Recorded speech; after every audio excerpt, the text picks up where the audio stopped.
Kumusta mga kanoysi? Welcome back sa ating YouTube channel, Philippine Noisy. So ngayong araw, another update naman tayo about WPS nating mahal. No? So ang video to ay mula na naman to kay Summit Media Philippines. So meron itong pamagat na breaking fighter jets ng China sa Scarborough ginamitan ng jamming device. Mauning galit na galit. Parati naman galit na galit si Mauning. I think hindi niya na nga siguro gusto yung job niya eh. It's just napipilitan lang siya. No? So, again, bago natin simulan, Summit Media Philippines, supportahan nyo yan. Tapos syempre, kung trip nyo ng mga ganitong reaction video, may kasama kayong manood, huwag nyo na rin kalimutang supportahan yung YouTube channel ng Filipino Noisy. So mga kanoisy, hindi na natin ito patatagalin pa. Simulan na natin, baka agawin pa ng China. Again, ang pamagat ng video ito, breaking fighter jets ng China sa Scarborough, ginamitan ng jamming device. Mauning galit na galit. So sana magalit pa siya, no? So again, Summit Media Philippines, Filipino Noisy, like, comment, share, subscribe. Start. Nagiging patuloy ang agresibo ng bansang China sa Star Zero. Nagiging patuloy ang agresibo ng bansang China sa kanilang panghihimasok sa katubigan malapit sa Zambales at ilang milya lamang layo sa Scarborough Shoal. At kumakailan lamang nagpadala ng 3 fighter jets ang komunistang bansa na China sa nasabing atol na mas kilala bilang Wangyan daw sa mga Chino. Ito'y upang ipakita ang kanilang karapatan laban sa mga bansang umaangkin nito tulad na lamang ng Pilipinas at ng Taiwan.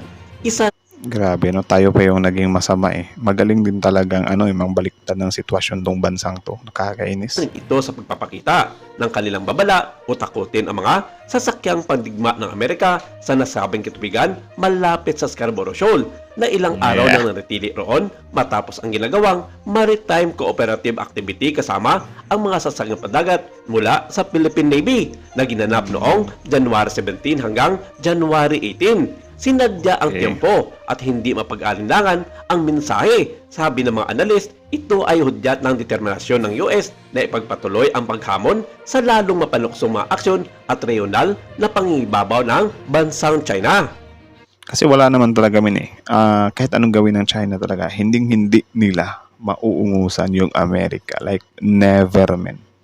Kasi steps ahead yung yung Amerika sa China eh. Baka nga 10 steps ahead eh. 'Di ba? Sobrang layo. Sa loob ng 2 araw sa karagatan malapit sa Palawan, nagsagawa ang mga pwersa ng US at ng Pilipinas ng Maritime Defense Exercises, bahagi ng mas malawak na serye ng Maritime Cooperative Activities o MCA na nagsimula noong huling bahagi ng 2023. Ang mga drills noong Biyernes at Sabado na itinago hanggang sa kanilang pagtatapos ay itinampok ang USS Carl Vinson Carrier Strike Group kasama ang sasakyang pandagat.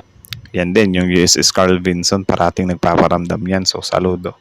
Maraming thank you, America. Ng Pilipinas na BRP Antonio Lona at BRP Andres Bonifacio kasama sa mga pagsasanay, ang mga taktikal na maniobra at mga pagsasanay sa komunikasyon na naglalayong palakasin ang interoperability sa pagitan ng 2 kalyado.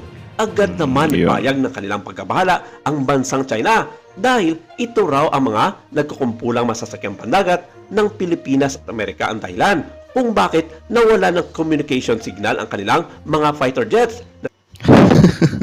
Anong kayo ngayon nag-o-off ng signal nyo eh. Para hindi kayo ma-detect eh. Tapos ngayon magrereklamo kayo na kami yung nagpawala ng signal nyo.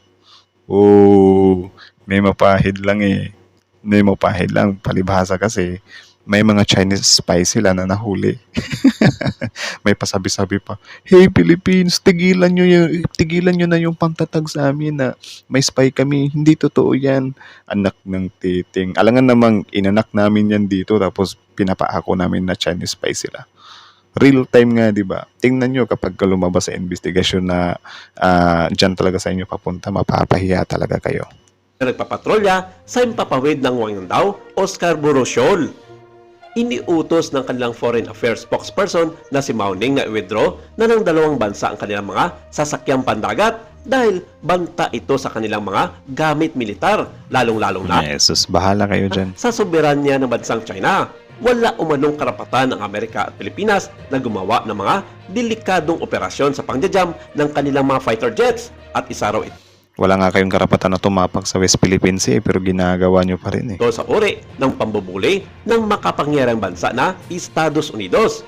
Matapos ang 2 araw na cooperative exercises ng dalawang bansa, agad na nililisan ng Philippine Navy ang naturang karagatan, pero hanggang sa kasalukuyan ay nanatili pa rin ang mga sasakyan pandagat ng Amerika at hindi tukoy ang dahilan kung bakit nandun pa rin sa lugar na iyon hanggang sa mga oras na ito. Nagbabala ang China na kung patuloy na makipagbatigasan ang mga Amerikano sa pangimasok sa kanilang mga karagatan, mapipilitan sila gumamit ng dahas kung kinakailangan. Ngayon nyo gawin yan. Ngayon nyo gawin yan sa ano? Ngayon nyo gawin yan sa administrasyon ni Trump. Yung sinasabi nyo na mapipilitan kayong gumamit ng dahas. Ngayon nyo gawin, wag nyo puro lang kayo salita. Ngayon nyo gawin. Diba? So yun lang naman mga kanoisis. So kayo na masasabi nyo doon, comment down below. Tapos yun, pag-usapan natin yan sa comment section. So again, ang video to ay mula kay Summit Media Philippines. So supportahan nyo yan. Tapos syempre, isubscribe nyo rin. Panoorin nyo original video link in the description box below. Subscribe nyo Summit Media Philippines. Tapos syempre, bago nyo iwan yung YouTube channel natin, Pilipinoise, don't forget to like, comment, share, subscribe. So kita nyo naman yun, men. Malinaw na malinaw yun. Tayo pa yung pinagbibintangan na nawala yung signal nila, diba? Anak ng titing, kayo nga yung nagpapatay ng automatic identification system nyo or yung signal nyo eh. Kasi ayaw yung malaman ng Pilipinas na tawag dyan, minaman-manan namin kayo. Or siguro, hindi talaga kayo totoong nawalan ng signal. Sinasabi nyo lang yan kasi siguro ng time na yan, pinatay nyo yung signal nyo, tapos nakita siguro kayo or may nakakita sa inyo, tapos, nandyan pala yung China sa ibabaw, bakit wala sila sa signal or wala sila sa radar or whatsoever. Tapos pinapalabas nyo na lang na wala kayong signal. Ganyan kayo, di ba? Mahilig kayo magpatay ng signal, tapos ngayon isisisi nyo sa amin yung signal na yan. Grabe, ang galing man-deceive. Tapos yung sa ano naman men, yung hindi mapipilitan daw silang gumamit ng dahas, subukan nyo. Gawin nyo sa Amerika yan. Di ba? Gawin nyo sa panahon ni Trump. Tingnan natin. Di yung puro angas-angasan, puro pakitang ano lang na malakas kami. Tapos kapag inano naman, tawag dyan, kinumpronta naman ng Amerika, biglang, wag kang makikialam dito, US, hindi ka kasali dito. Biglang gaganon-ganon. Tapos Pilipinas pa yung sisisihin sa mga actions nyo. May mutual defense treaty nga, di ba? So wala kaming choice dyan. Makikialam talaga yung US na yan. If ever nakanain nyo kami, China. Lakas ng trip eh. Tapos tayo pa yung inaano na wag daw tayong gumawa ng some kind mga moves dyan sa Scarborough. Sila nga tong mga may pa-build ng mga building or may mga ginagawa na dyan kahit hindi naman sa kanila eh. 'Di ba? Kakainis, ang galing magpahid. Ang tanong, hindi naman lahat ng tao or lahat ng bansa naniniwala sa kanila. Nagmumukha lang silang sinungaling pero still ginagawa pa rin nila. Ewan ko kung saan sila kumukuha ng confidence or lakas ng loob kahit na wala naman na talagang maniniwala sa kanila. So yun lang naman mga kanoisis. So kayo na masasabi nyo dito, comment down below. Tapos yun pag-usapan natin yan sa comment section. So again, Summit Media Philippines, Filipinoise. Like, comment, share, subscribe, Filipinoise.